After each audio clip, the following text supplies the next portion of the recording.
Who am I? Well, my name is Beth Hayes, but to really answer the question of who I am, I needed to think about where I've come from and all the influences that have made me who I am today. So, in order to do that, I'd like to tell my story. I'm a mother, a teacher, I'm Irish American, I'm a Christian, I'm female, and I'm a Midwesterner. All of these things help shape who I am today. I was born and raised in the city of Chicago, and the youngest of four to Irish American parents. From the Irish American culture, we did things like go to parades on St. Patty's Day and go to church on Catholic holidays like Easter and Christmas.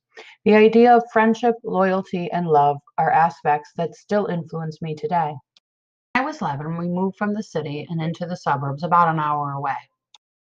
It was definitely a different way of life in the suburbs. Everything was a little slower paced, things were further away, no more just walking to the corner store. You couldn't be as independent as you once were. A public school, but the majority of the student population was from white, middle class families. So I grew up quite sheltered and wasn't exposed to a lot of diversity. Education was very important, and the pressure to get the best grades I could was on for my family, and I still experience those feelings today. After graduating high school, I went on to college and experienced more diversity there, met people from all walks of life, heard new perspectives I never heard about, and learned things that my textbooks never talked about, such as minorities' viewpoints on various issues.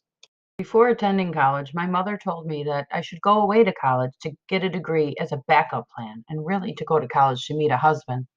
I never bought into that, but that was how she thought. Graduating, I began teaching preschool while working with various families and children from different cultures and backgrounds. I realized quickly their outlook on education and what was important may not be how I viewed them. I needed to make my classroom reflect a more multicultural view rather than just looking at it from my own, so that they would always feel respected and represented. Lucky enough to have an opportunity to travel internationally. I traveled to the country of Ireland to visit family and friends that were living there at the time. However, once I got there, I realized people made assumptions about me because I was American and stereotyped me as stupid and that I was money hungry, but I was none of these. I was embarrassed. I met my husband in Ireland, got married, and had two children, everything my mother said I needed to do.